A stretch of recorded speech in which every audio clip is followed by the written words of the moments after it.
Welcome to Honest Hockey. Just two guys talking about all things hockey. Honestly, I'm Tom and he's Tom. And thanks for joining us today. Our first topic today is going to be the Jake Allen trade. He's going from St. Louis Blues to the Montreal Canadiens. We're going to talk about why it makes sense. Okay.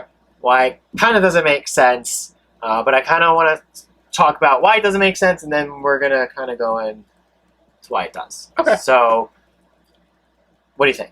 Why it doesn't make sense? We're Yes. starting with it doesn't make sense for the simple reason that the Montreal Canadiens have Carey Price and they have Jake Allen. And they have $14 million in cap space tied up to two goaltenders. Yeah. That is a large portion of your salary cap to two players, and especially one guy who's not going to play the majority of the games. So then, why does it make sense? Well, it makes sense for the same reason I just outlined, minus the money part. Got it. They now have two goaltenders that they can play. Yes. They don't have to kill Carey Price to play 82 games a season. Of course. They have a dependent backup that they haven't had. I don't know when the last time they had a dependent backup was. This time, if Chris Kreider gets tripped up by Alexei Yemlin and kills Carey Price, they have someone they can turn to. Yeah, a solid goaltender. A solid goaltender, right. And Jake Allen is just that. He's a solid goaltender. Mm-hmm. He will, keep you competitive every night. He was a starter in this league for a long time, so he knows exactly what it takes to win those tough games. Yeah. It's difficult playing in the Bell Center. It's difficult playing in Montreal.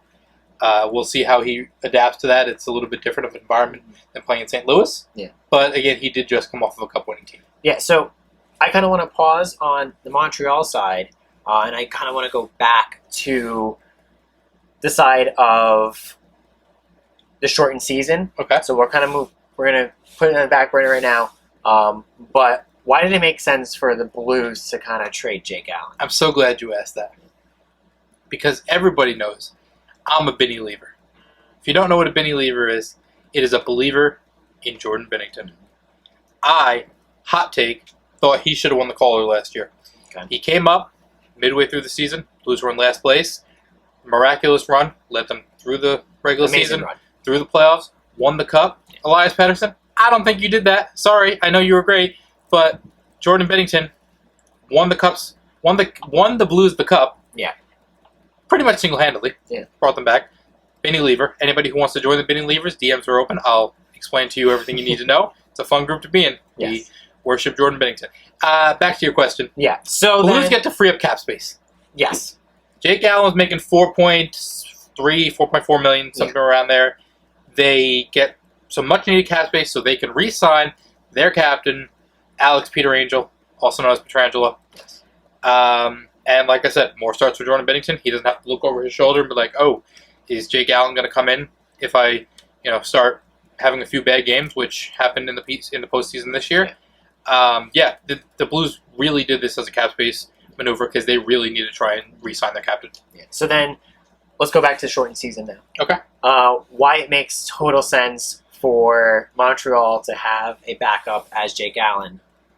So we don't have the logistics yet on the next NHL season. But we can assume. We can assume there is going to be a lot of back-to-backs. Oh, yes. A lot of 2 games and 3 nights. A lot of needing to rely on a good backup goaltender, because if you try and rely on your starter, you're going to burn him out. Yes, definitely. So I think it's very important to have 2 capable goaltenders for a shortened season. Say it starts December, January-ish. You're going to be playing a ton of hockey. Yeah. And you want to keep your number one goaltender fresh for the stretch run, for the postseason. Exactly. And you don't want to be giving away games with, knowing you're already going into that game with a handicap because your backup goaltender is subpar. And this is a trend that's going around the NHL, even before everything that kind of happened with the global health crisis. Yeah. So a couple teams that are kind of already doing this and are kind of prepared for this type of situation. You mean like the Rangers, who have 3 goaltenders? That too.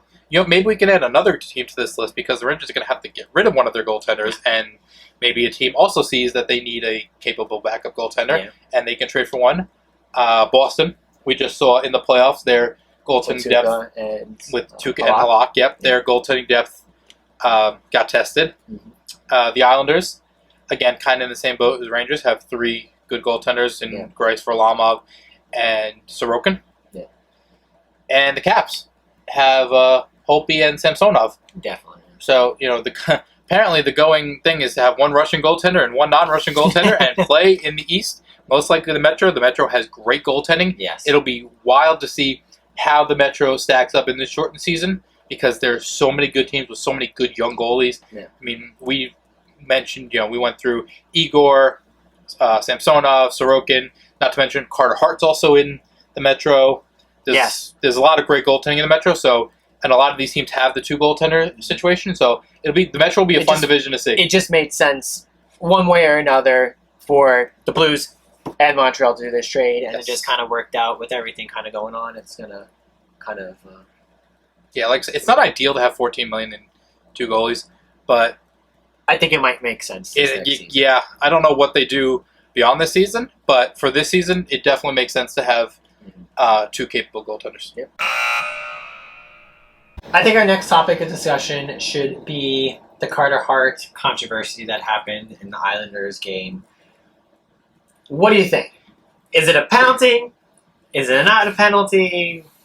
Where do you kind of stand on this? It's a penalty. Really? But I don't know why it's a penalty, because, I don't recall ever seeing it.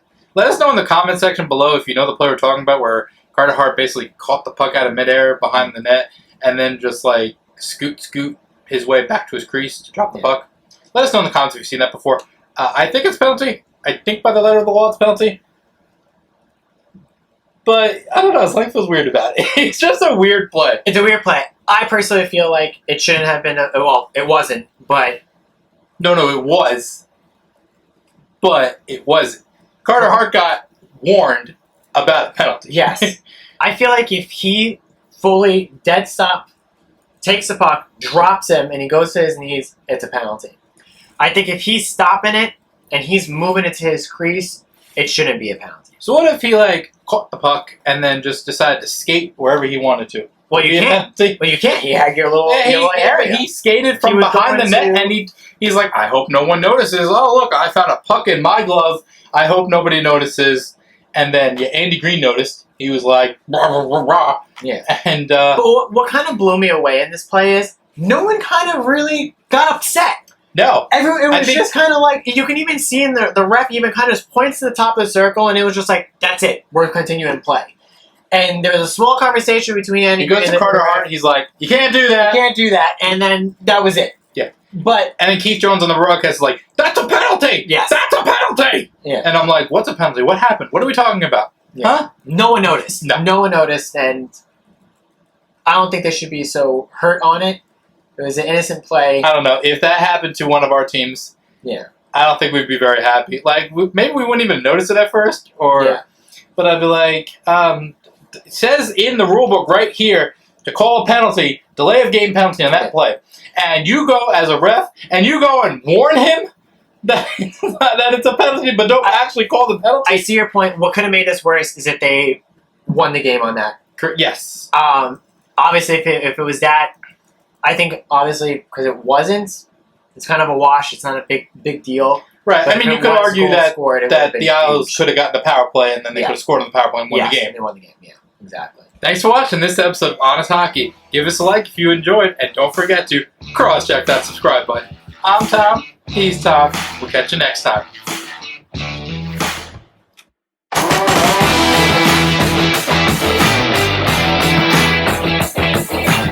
Okay, done. All right, moving on to the next topic, which is there is none, because that's our video.